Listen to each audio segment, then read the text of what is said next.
Graça e paz, igreja. Que alegria poder compartilhar da palavra com vocês nessa noite. E nós estamos tratando nas terças esse mês sobre o tema Celebração da Esperança.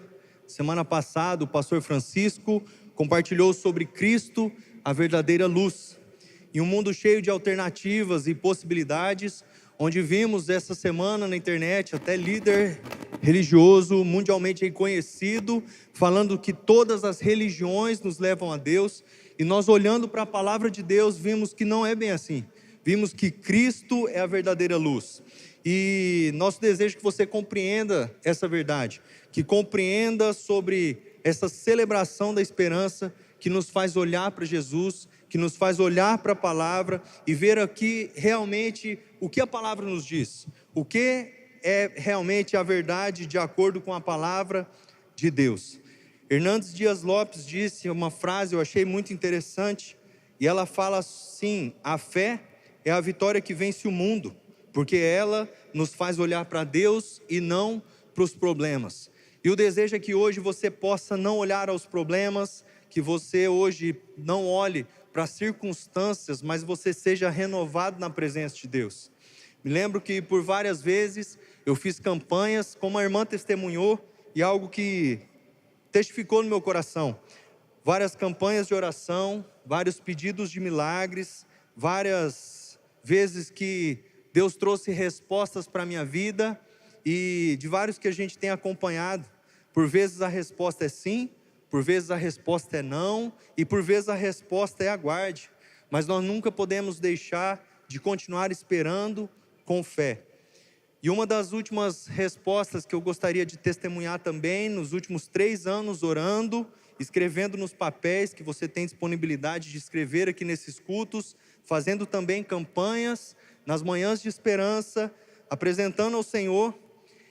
E para a glória de Deus, depois de 3 anos, e hoje foi algo que marcou muito especial a minha vida, que meu pedido ao Senhor nesses 3 anos era por um filho, e o meu papel era o verde, pedido ao Senhor. E hoje, escrevendo, pensando nessa mensagem, ouvindo o testemunho da irmã, eu mudei o papel, e o agradecimento é agora pela vida do Bento, meu filho, que nasce em mais ou menos março ou abril. E o desejo é que você também seja, glória a Deus, glória a Deus. Foram 3 anos de oração, e que você não caia nas mentiras do diabo, de olhar pessoas ao seu redor sendo abençoadas, de olhar coisas acontecendo na vida das pessoas, e você buscando viver uma vida que agrade a Deus, buscando viver uma vida com integridade, e você não recebe. E aí é uma prova de fé, de confiarmos em Deus verdadeiramente. É uma prova de fé porque não temos opção. Nós vamos desistir de buscar a Deus porque Ele não tem feito as nossas vontades no nosso tempo. Não é uma opção. Que você, em nome de Jesus, possa perseverar na esperança que é Cristo. E pensando assim, sobre esperança, qual é a sua esperança? De verdade, qual é a sua esperança? O que te traz esperança? Seus dons, seus talentos? Será a sua capacitação, a sua graduação, seu trabalho, seu 13º? Sua santidade ou vocação a Deus, que você busca que isso se torne a sua esperança? Ou quem sabe, até mesmo a sua boa vontade em fazer algumas coisas que agradam a Deus, isso pode se tornar a sua esperança. Mas a nossa esperança tem que permanecer em Cristo.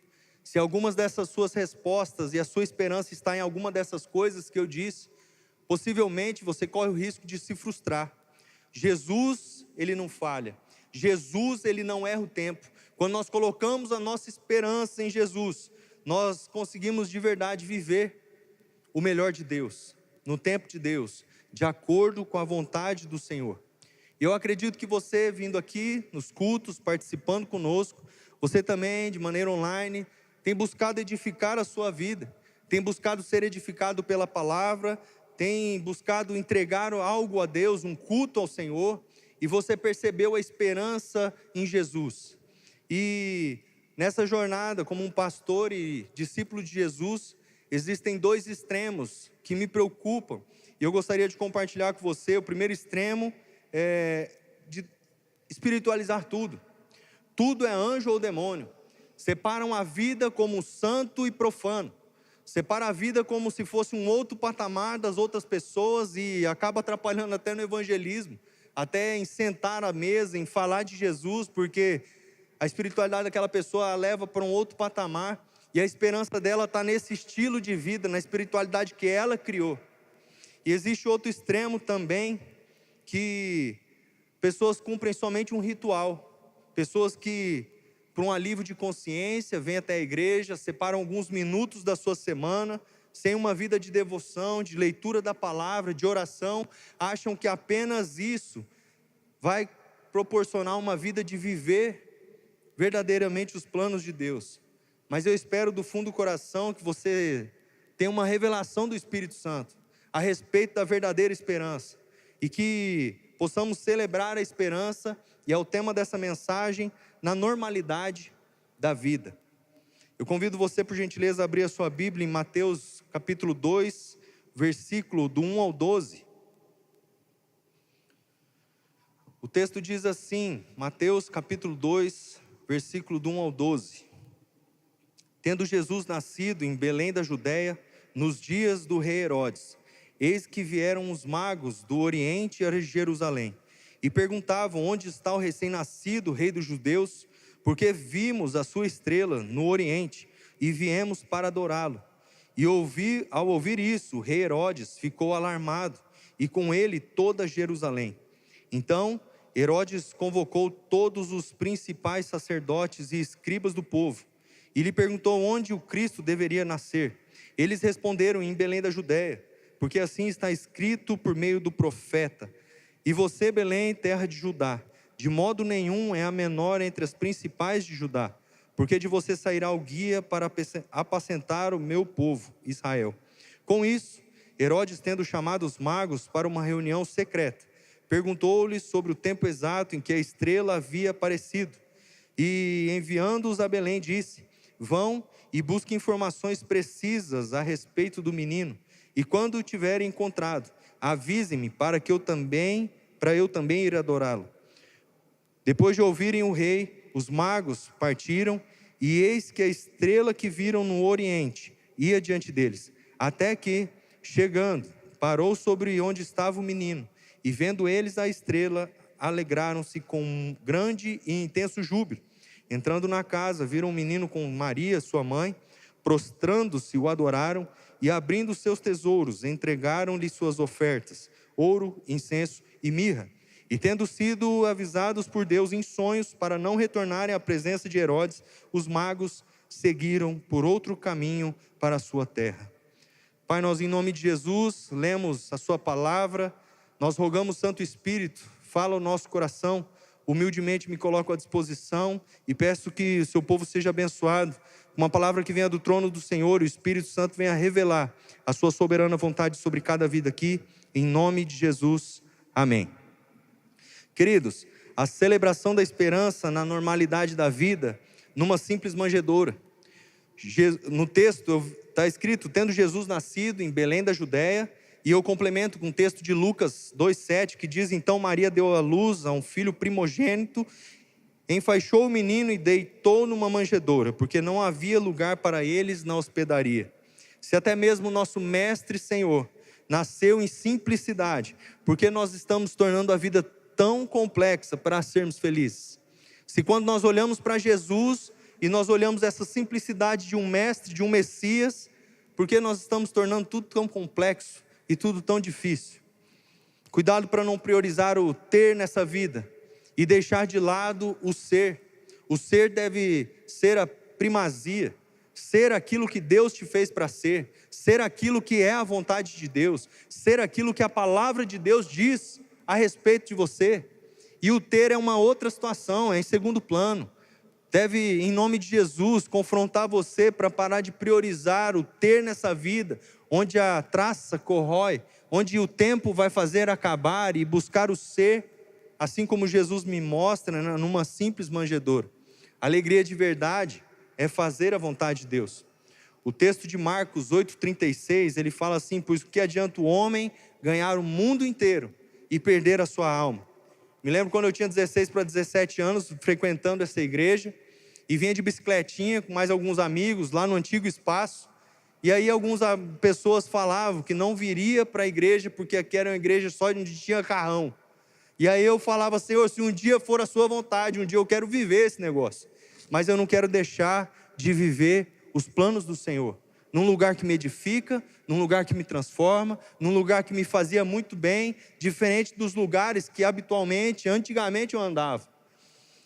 Quando eu olho para Jesus e vejo essa simples manjedoura, eu vejo também que Jesus, ao escolher seus discípulos para segui-lo, ele não olhou para os status sociais dessas pessoas. Ele chamou pescadores, ele chamou cobrador de impostos, ele chamou o Dr. Lucas, um médico, e ele sabia que o melhor da terra não era estar fazendo coisas para ter, mas era ser. Jesus me mostra que a simplicidade do reino, ao mesmo tempo algo tão complexo, é a chamada para um viver extraordinário em Deus. Filipenses 2, do 5 ao 11, fala assim: seja a atitude de vocês a mesma de Cristo Jesus, que embora sendo Deus, não considerou ser igual a Deus. Não considerou que ser igual a Deus era algo que devia apegar-se, mas esvaziou-se de si mesmo, vindo a ser servo, tornando semelhante aos homens. Jesus me mostra que na simplicidade da vida, naquela manjedoura, era algo para nós olharmos e pensarmos nisso. Ele poderia nascer onde quisesse, ele poderia nascer em outro lugar, em outro status, em outra família, mas em sua humildade e grandeza, ele nos ensina a simplicidade da vida através da manjedoura. Segundo ponto, na celebração, na normalidade da vida, no exercício da fé.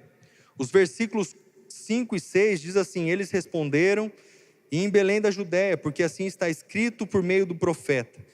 E eu fico pensando, essa promessa do nascimento de Jesus o Messias, que era tão aguardada pelo povo, era algo tão simples, mas algo que mudaria o rumo e a história da humanidade. E diferente da palavra dos homens, que você precisa de um contrato, que você necessita documentar para garantir ali a validez daquela palavra, diferente de antigamente, que a palavra tinha realmente um poder, se o cara falou, ele vai cumprir. Nós não podemos deixar que isso afete a nossa relação com Deus. Deus, ele não é homem para que minta. Deus não é homem para que retorne a sua palavra. Deus não é homem para que não cumpra as promessas que ele fez para a sua preciosa vida. Se alguém um dia falhou contigo, se alguém um dia não cumpriu a sua expectativa ou a sua promessa, ou se você tem uma distorção até mesmo de não conseguir confiar em Deus, porque um dia não supriram as suas necessidades, as suas expectativas e não cumpriram com a palavra, talvez hoje seja uma noite de você entregar. Talvez hoje seja uma noite de você entregar isso aos pés de Jesus e falar: Senhor, eu confiei em homens, eu confiei na minha própria força, eu confiei no meu próprio entendimento, mas eu quero confiar no Senhor de todo o coração. Eu não quero ter um coração machucado, falar que é discípulo de Jesus, mas caminhar sempre com medo, caminhar sempre com angústia, caminhar sempre duvidando, tornando o relacionamento com Deus algo que não é tão especial. Que você possa perdoar, que você possa entregar aos pés de Jesus essa noite, se algum dia alguma palavra com você te feriu ou não foi cumprida conforme combinado.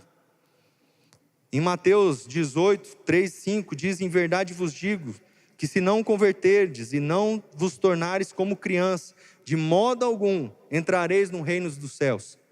E eu fico pensando, ser criança não é no tempo cronológico aqui, mas ser criança também não é imaturidade ou responsabilidade, mas o ser criança é como pureza, com confiança em Deus. Ser criança é de acreditar nas palavras do Pai e saber que Deus, diferente do nosso Pai, que fez o melhor que podia, de acordo com a criação que teve, de acordo com a história que teve, Deus, ele é um Pai perfeito. Deus é um Pai que não volta atrás em sua palavra e nas suas promessas. Mateus 14, 28 ao 31, diz assim: Pedro disse: se tu mandar eu ir ao teu encontro sobre as águas, eu irei. Então Jesus disse: venha. Então Pedro saiu do barco e andou sobre as águas e foi em direção a Jesus. Mas quando reparou no vento, ficou com medo e começou a afundar. Eu falo, Pedro teve uma experiência com Jesus, porque ele confiou na palavra. Ele andou sobre as águas, mas ele confiou na palavra. Para onde Jesus tem te chamado, para onde Jesus tem falado, largue tudo e venha. Por mais que o cenário seja de água, seja de impossibilidades, de impossível, obedeça e escuta a voz de Jesus. Hebreus 11:1 fala assim: ora, a fé é a certeza daquilo que esperamos e a prova das coisas que não vemos. Celebramos a esperança além de numa simples manjedoura, além de um exercício da fé, também na generosidade dos presentes. O versículo 11 fala assim: entrando na casa, viram um menino com Maria sua mãe. Prostrando-se, o adoraram, abriram seus tesouros, entregando-lhe ofertas, ouro, incenso e mirra. Celebramos Jesus na simplicidade da vida. Me mostra que mesmo Ele sendo Deus, Ele não precisava desses presentes. Ele era Deus, mas Ele de forma assombrosamente humilde, Ele recebe o ouro, o incenso e a mirra. O ouro revelando a realeza de Jesus como um rei dos reis, o incenso como um sacerdócio do Messias, e a mirra nos remete ao sacrifício e à ressurreição. Ele não precisava de nada disso, mas ele recebeu. Ele não precisa de nada que é meu ou é seu, mas ele por bondade ele recebe. Que nós possamos ter consciência de sempre entregarmos o nosso melhor a Deus, de sermos obedientes e gratos a Deus por aquilo que Ele tem nos dado. Foi falado aqui no momento de ofertas e dízimos a respeito de devolver ao Senhor. Isso deveria ser algo que eu não vejo a hora de fazê-lo, com gratidão, porque isso demonstra a minha fé e confiança em Deus. Não é os 10% que vai garantir a sua prosperidade, não é um 13º que vai garantir todas as contas, todo o seu sucesso, mas é uma demonstração de fé, devolvendo ao Senhor parte daquilo que Ele tem dado, muito além do que nós merecemos. E que você não perca a alegria de receber boa dádiva. Tudo que é boa dádiva vem do Senhor. Agradeça, comece a olhar para as coisas e fazer uma retrospectiva desse ano e pensar quantas coisas boas aconteceram. Até mesmo as lutas nos aproximaram de Deus, até mesmo as provações nos aproximaram de Deus. E por fim, celebramos a esperança, além de numa simples manjedoura, nos exercícios da fé, na generosidade dos presentes, na disposição em obedecer.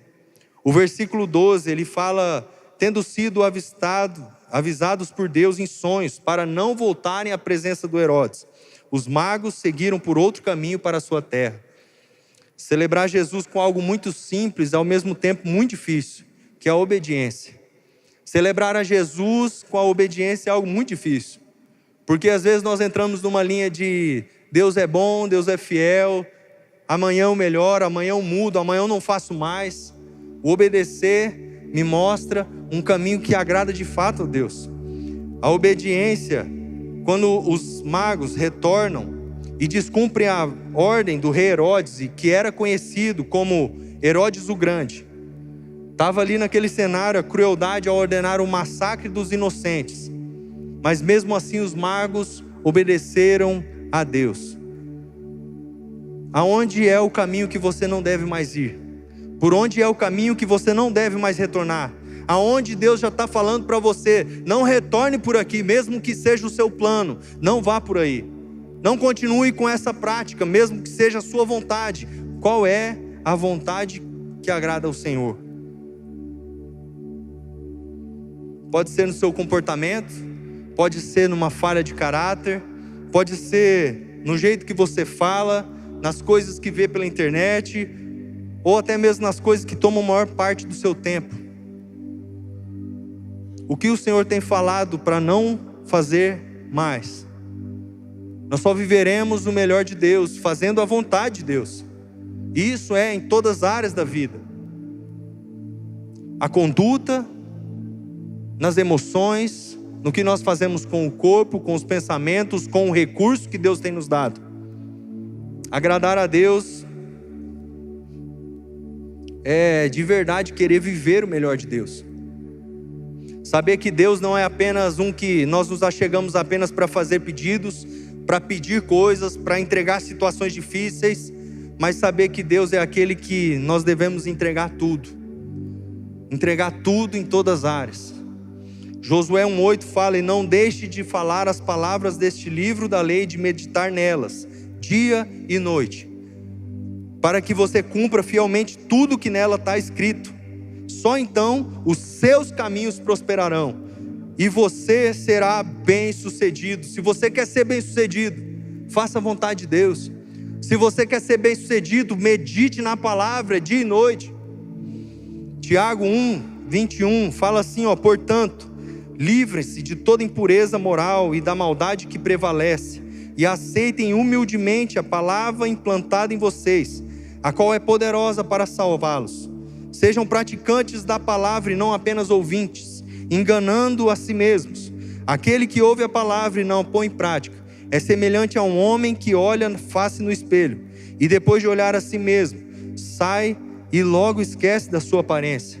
Jesus te chama para celebrarmos a esperança, numa simples manjedoura, nos exercícios da fé, com generosidade dos presentes e na disposição em obedecer. Que você possa nesse final de ano se posicionar como nunca antes. Que você possa esse ano, nesse final de ano, fazer os planos de obedecer ao Senhor acima de toda e qualquer coisa, para viver o melhor de Deus, como diz e garante a palavra. Nesse tempo eu convido você, por gentileza, a ficar em pé. Nós vamos cantar uma canção e eu convido você a falar com Jesus nessa noite. Fale com o Senhor. São os exercícios e as práticas de fé. É voltar à essência do simples. É entregar o melhor e os presentes que Jesus merece, ou talvez uma disposição em obedecer. Que durante essa canção você possa orar, falar com Jesus, e logo em seguida eu quero orar pela sua vida.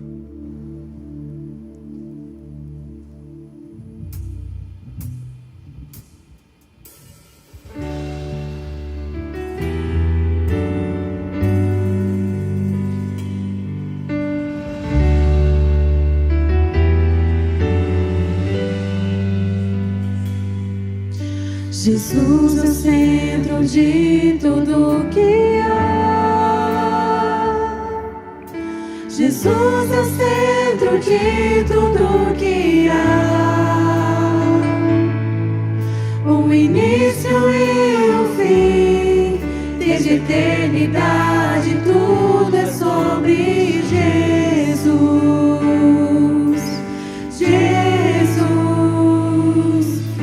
Jesus é o centro de tudo que há.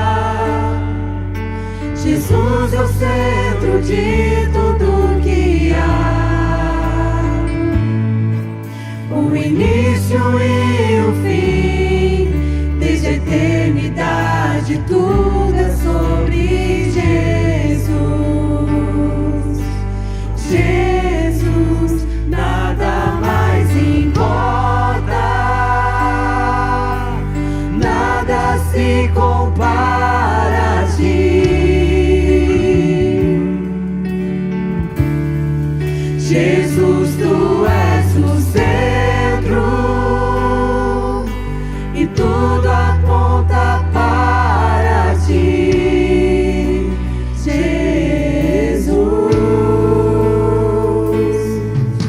Jesus é o centro de todo o meu ser. Jesus é o centro de todo o meu ser. Meu início, meio e fim, que eu viva sempre para ti, meu Jesus. Jesus, nada mais importa, nada se compara a ti.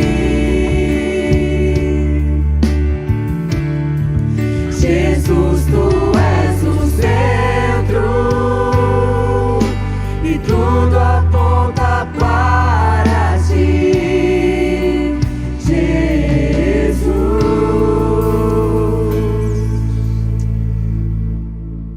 Se essa palavra falou ao seu coração e você entende que pode entregar algo ao Senhor nessa noite, Se essa palavra fez sentido a você e Jesus te chama para andar sobre as águas, eu convido você, por gentileza, a colocar a mão no seu coração. Deixa eu orar pela sua vida.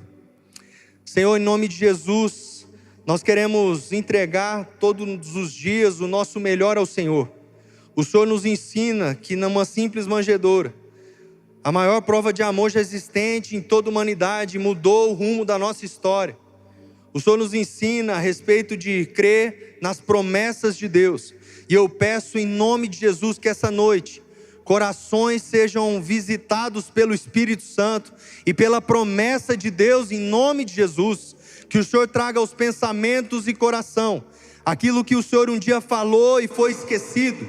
Que o Senhor traga à mente, ó Deus, promessas, em nome de Jesus, ministérios, lideranças, em nome de Jesus, que o Senhor traga os pensamentos da sua soberana vontade, trazendo o seu povo a viver por fé, Pai.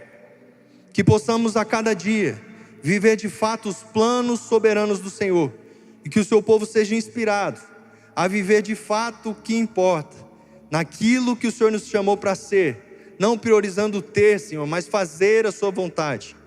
Seja assim sobre o seu povo, é a nossa oração e desde já te agradecemos, em nome de Jesus, amém.